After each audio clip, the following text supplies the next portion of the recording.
పాలకోవా ఈ పేరు వింటే చాలు అందరికీ నోరూరకమానదు. అయితే శ్రీకాళహస్తి కోవా మాత్రం సంథింగ్ స్పెషల్. అక్కడి దాకా ఎందుకు, ఒక్కసారి ఈ కోవా రుచి చూస్తే చాలు కోవాలందు శ్రీకాళహస్తి కోవా రుచే వేరయ్య అనక మానరు. అంతగా ప్రత్యేకతను సంతరించుకున్న శ్రీకాళహస్తి పాలకోవాపై ప్రత్యేక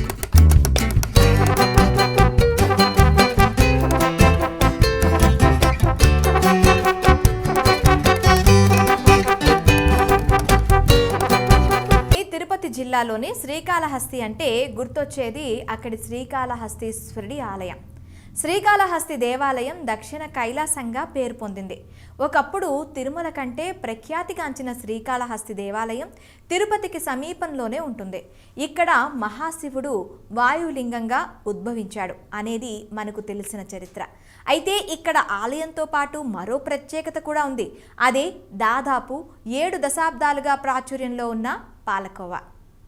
తిరుపతికి 36 కిలోమీటర్ల దూరంలో ఉన్న శ్రీకాళహస్తికి వెళ్ళిన వారు దైవ దర్శనం అనంతరం ఈ పాలకోవా మాత్రం రుచి చూడక మానరు. అంతటి ఫేమస్ ఈ పాలకోవా. అక్కడికి వెళ్ళిన వారికి ఎప్పటికీ గుర్తుండిపోయే అద్భుతమైన స్వీట్ ఏదైనా ఉంది అంటే అది ఈ పాలకోవా మాత్రమే. ఆ కోవా రుచి చూసిన వారెవరూ దాన్ని మర్చిపోలేరు, అంతటి ఫేమస్. దీంట్లో ఎలాంటి సందేహం లేదు. ఎప్పటి నుంచి ఉన్నదో రుచి అనేది నాకు తెలియదు, కానీ మేము గత 35 ఇయర్స్గా మేము వస్తున్నాం. రుచి ఏ రకంగానూ తగ్గే పరిస్థితిలో ఉండదు. దీనికి రోజు రోజు వృద్ధిలో ఉందే కానీ తగ్గినటువంటి దాఖలాలు లేవండి. బాసుంది కానీ, ఐస్ క్రీమ్ కానీ అండ్ కోవా, జస్ట్ ఈ కాంబినేషన్ లేకపోతే ఎవరు తినలేము. చాలా బాగుంటుంది. నేను మా పిల్లలు బెంగళూరులో వర్క్ చేస్తారు. నేను కేజీలు కూడా తీసుకెళ్ళి ఆడ వాళ్ళ ఫ్రెండ్స్కి వాళ్ళకి ఇస్తుంటాము. మా బంధువులు హైదరాబాదు, బెంగళూరు, చెన్నై ఇలా ఉన్నా కానీ నేను ప్రతి ఒక్కరికి దీన్ని తీసుకెళ్ళి గిఫ్ట్గా ఇస్తాను. వాళ్ళు ఎప్పటికి ఇప్పటికి కూడా వాళ్ళ ఫ్యామిలీస్లో వాళ్ళు ఏమంటారంటే ఐస్ క్రీమ్ తాత అంటారు, కొంతమంది ఐస్ క్రీమ్ మామ అంటారు. అంటే అలా నేను పోతున్నాను అంటే కంపల్సరీ ఐస్ క్రీమ్ తీసుకెళ్తా. 1/4 కిలోలు ఉన్నాయి, 1/2 కిలో ఉన్నాయి. చాలా బాగుంటుంది, చక్కగా ఉంటుంది సార్. చూడండి, మీరే చూడండి క్రౌడు. దీనికి ఫుల్ డిమాండ్ ఉంటుంది.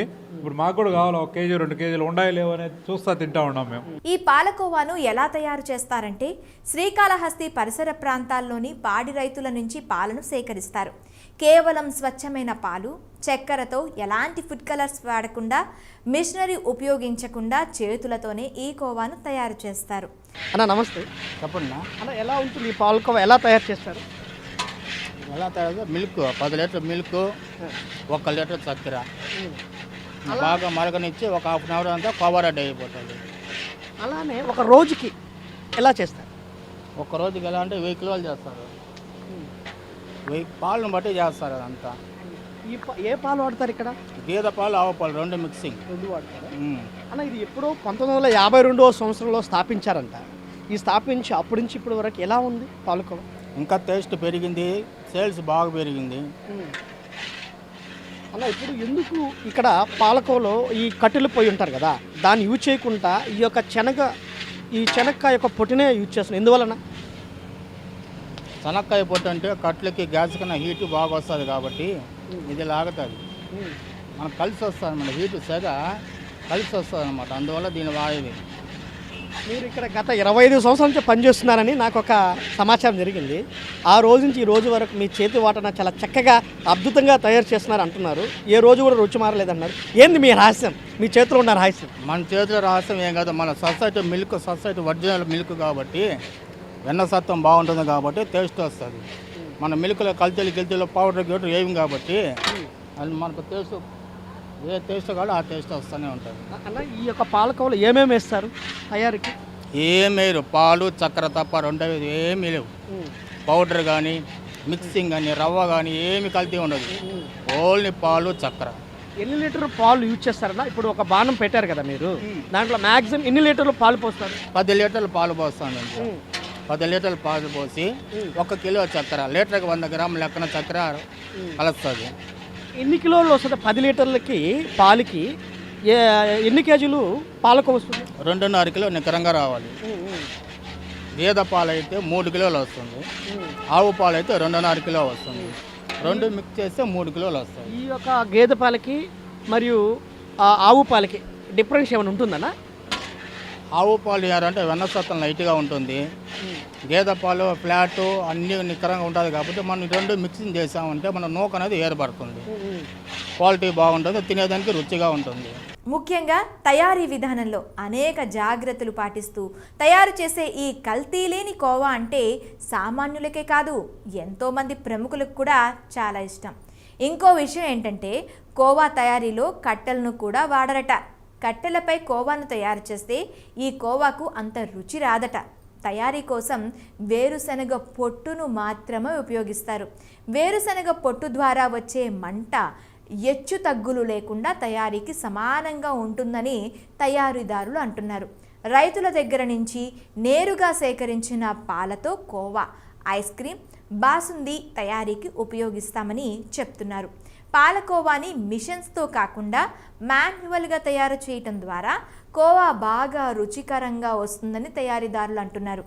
ఇక్కడ ఉన్న రోజులు మేము రెగ్యులర్గా ఇక్కడికి వచ్చి తినడం అనేది ఒక ఇది అయిపోయింది అనమాట. తర్వాత ఇక్కడ పాలు అనేది చాలా ఇంపార్టెంట్. మనకి ఎక్కడ కూడా పాలు ప్యాకెట్లుగా కనబడతాయి. ఇక్కడ పాలు ఎట్లంటే మనం క్యాన్లోనే అలానే తీసుకొని వచ్చి మనకు ఇలా కుళాయిలాగా పెట్టి దాంతో పట్టించి పోసేవాళ్ళు అనమాట. ఆ చిన్నప్పుడు అప్పటి నుంచి కూడా మేము ఇక్కడ తెలిసిన వాళ్ళం అనమాట. మేము రెగ్యులర్గా ఇక్కడికి వచ్చి పోతూ ఉంటాము. దాంతోపాటు ఇప్పుడు తిరుపతిలో మేము మారినా కూడా ఎప్పుడు వచ్చినా ఇక్కడికి మన పాల్కోవని మళ్ళీ ఐస్ క్రీమ్ తినకుండా అయితే ఎప్పుడు పోము అనమాట. మళ్ళీ దాంతోపాటు మన ఫ్రెండ్ సర్కిల్స్ కానీ ఎక్కడి నుంచి అయినా వచ్చినా కూడా వాళ్ళని కాళహస్తి టెంపుల్ చూస్తే ఖచ్చితంగా ఇక్కడికి కూడా వస్తారు. సార్ ఇప్పుడు ఆ రోజు నుంచి ఈ రోజు వరకు రుచి ఏమైనా చేంజ్ అయ్యేట్టుగా ఉందా?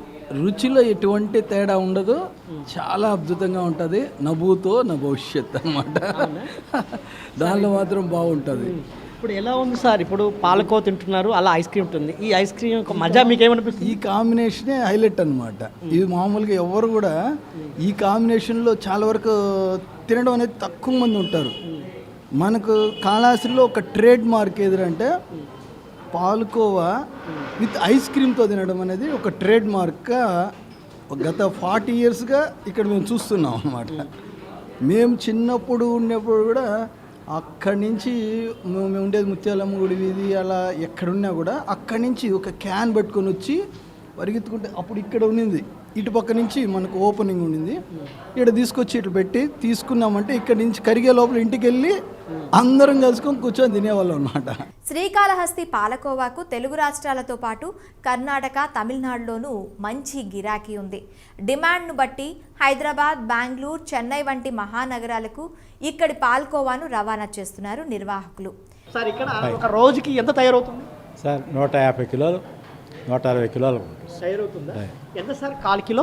1/4 కిలో 75 రూపాయలు. అదేవిధంగా అర కేజీ అయితే 150 రూపాయలు. కేజీ అయితే 300 సార్. 300 సార్. ఆ ఒక రోజుకి మొత్తం సేల్స్ అయిపోతుందా? Sales sir, super. Full demand. ఏమైనా మీరు కొరియర్లు కానీ ఏమైనా పంపిస్తారా? ఆన్లైన్ ఉంది సార్. ఆన్లైన్ కూడా ఉంది. ఇది ఎట్లాంటి ప్రాంతాల్లో చూసుకుని తింటారు అందరూ?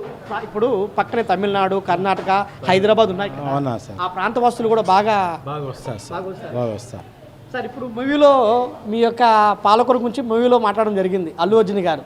తగ్గేదేలే అదేవిధంగా పాలకోవది ఒక సీన్ పెట్టారు. అప్పటి నుంచి ఇప్పటి వరకు వ్యాపారం ఎలా ఉంది? బ్రహ్మాండంగా బాగా పీక్ అయింది, బాగా పీక్ వచ్చింది బిజినెస్. ఒక్కసారి ఈ కోవా రుచి చూసిన వారు మళ్ళీ మళ్ళీ ఆస్వాదించాలనుకుంటారు. ఒక్కసారి తింటే వ్యసనమే అని 3 గంటల్లో 300 కేజీలు అమ్మకం చేస్తామని అంటున్నారు నిర్వాహకులు. ఇక్కడ వర్క్ చేస్తున్న గిరి గారి దగ్గర ఉన్నాము. ఇక్కడ కొన్ని విషయాలు తెలుసుకున్నారు. సార్ నమస్తే. సార్ సార్ ఇప్పుడు మీరు ఎలా చేస్తారు, ఎలా అందిస్తారు? కోవా ప్యాకింగ్ అవ్వడం, ప్యాకింగ్ చేసి కస్టమర్లకి అందిస్తూ ఉంటాము.